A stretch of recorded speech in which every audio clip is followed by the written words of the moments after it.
these things want, and why are they here? You still don't get it, do you, boy? They have recruited the rich and the powerful. They're running the whole show. Wake up! They're all about you, all around you. Blinded us to the truth. Take a look. They are safe as long as they are not discovered. I don't know what they are or where they came from, but we gotta stop them. Stay away from me. Put these on. They have us. Look at them. They're everywhere. Our owners. We have no other choice. I don't like this one bit. Leave it alone, man. It ain't none of my business. Ain't none of yours. We have been lulled into a trance. Listen to what I'm saying to you. We're in trouble. The whole world's in trouble. Control us! You're sending some kind of signals out of TV sets. I've got one that can see. Mama don't like tattletale. Now we start spilling some blood. Let's go! Push a button. I have come here to chew bubblegum and kick. And I'm all out of bubblegum.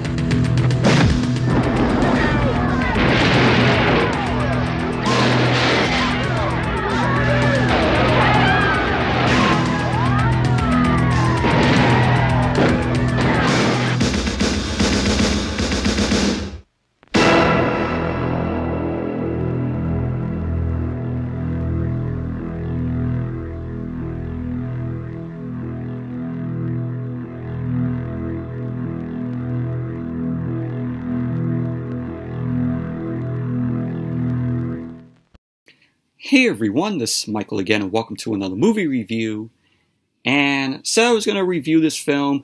If you guys saw my previous movie review, which was John Carpenter's Prince of Darkness, said I was going to review this film next, and it is John Carpenter's film that he did a year after Prince of Darkness, and that is They Live.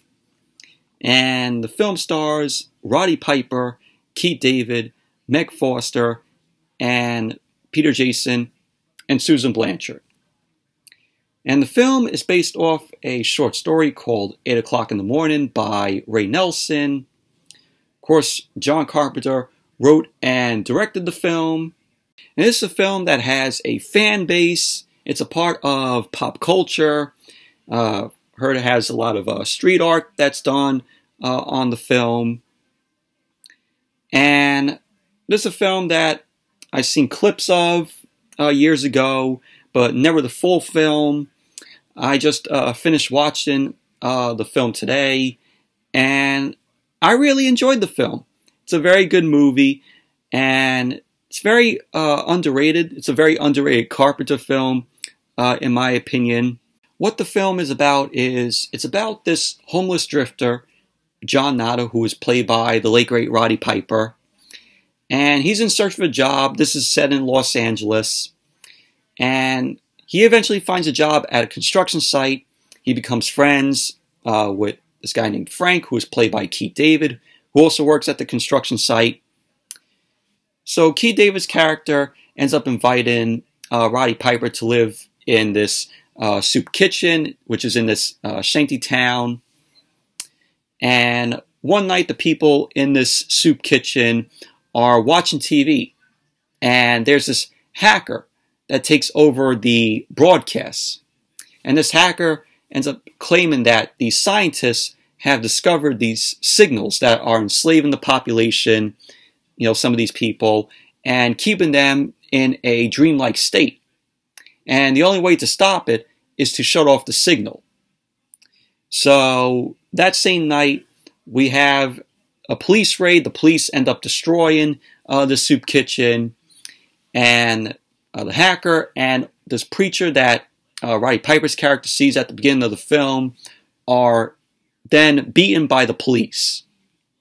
The next day, Roddy Piper's character, John Nada, ends up retrieving one of these boxes from a church, and inside of the box is a pair of sunglasses. So Roddy Piper's character ends up taking the sunglasses, puts them on, and when he puts them on, he sees the world appear in black and white. And the glasses also reveal subliminal messages in the media to consume and reproduce and conform these people. And also the glasses reveal people are actually aliens with skull-like faces, and Roddy Piper's character actually sees that with the glasses on. And pretty much that's basically what the plot of the film is about. But Roddy Piper as John Nada, really enjoyable character, and he was right for the role. And there's a little story how Carpenter ended up casting Piper for the role. So Carpenter was in attendance at WrestleMania 3 because Piper fought Adrian Adonis in a hair versus hair match, which of course Piper ended up winning the match. So Carpenter ended up meeting Piper there and cast him for the role as John Nada. And Carpenter went on to say that casting Piper was an easy choice, and that Roddy had life written all over him. And then Carpenter ended up casting Keith David as Frank. Keith David was also in The Thing as Childs. And Carpenter ended up saying that he needed someone who wouldn't be a traditional sidekick, but could hold his own. And so Carpenter ended up writing the role of Frank for Keith David. So I thought the pairing between Keith David and Roddy Piper was pretty cool. Of course, you have the longest fight scene in film history between Keith David and Roddy Piper's characters, which went 6 minutes.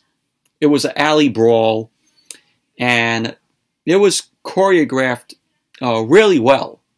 I just enjoyed that whole brawl between those two characters there, where Roddy Piper is trying to get Keith David's character to put on the glasses because Keith David is pissed off at how Roddy Piper's character, John Nada, killed these people, which, of course, Roddy Piper saw as the aliens with the glasses on. So he went on a shooting spree, killing these people. So that whole fight scene in the alley was very well done, very well choreographed. And it was one of the best fight scenes in film history. The action scenes with Keith David and Roddy Piper just, killing the aliens, the police and some of the people, I thought was very good, very intense. And at that point, they didn't have the glasses on because they knew, that the police and some of these people were the aliens. The ending with Roddy Piper destroying the transmitter by getting wounded by the aliens in the helicopter, and him flipping off the aliens in the helicopter as he dies. I thought, that was pretty cool how he destroyed the transmitter and basically, becoming a hero. And also the effects on the faces, skull-like faces of the people, these aliens, I thought looked really cool. And, the story was very enjoyable. Really enjoyed Roddy Piper and Keith David together. And you have Susan Blanchard, who was also in John Carpenter's Prince of Darkness. She is in the film as Ingenuine, I think that's how you pronounce the character's name. So it was good to see, her there.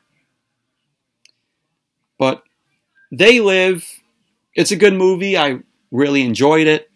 It's a film that has entered pop culture, has a lasting impact on street art. And when the film came out, it was a minor success. It debuted #1 at the box office, received negative reviews from critics, and it later gained a cult following and is widely regarded as Carpenter's most underrated work. And also, the film is worth watching, in my opinion. So it's definitely a film that's worth checking out if you're a fan of John Carpenter films. So, They Live, very enjoyable film. I really enjoyed it. It's a good movie. So, anyways, that's it for my review of They Live. Thank you all for watching. Hope you all enjoyed this review. Definitely give the video a thumbs up, comment, subscribe. There will be no SmackDown and AEW Rampage review tonight. That it will be up tomorrow. Basically, 4 hours of wrestling tonight from 8 to 12. Of course, 2 hours of SmackDown, 2 hours of AEW Rampage. So by the time, if I did a review, it would be at like 12, and then it'll take me, time to edit. So if I did the review of both shows tonight, you wouldn't expect a review up until 2 a.m. So might as well just do the review tomorrow. So that'll definitely be the next video coming up. But tonight I'll post a commercial break. It's going to be from USA Network from 1999. So that'll be the next video to come tonight. And then the SmackDown and AEW Rampage review tomorrow. So until then, thank you all for watching. And I'll see you all later.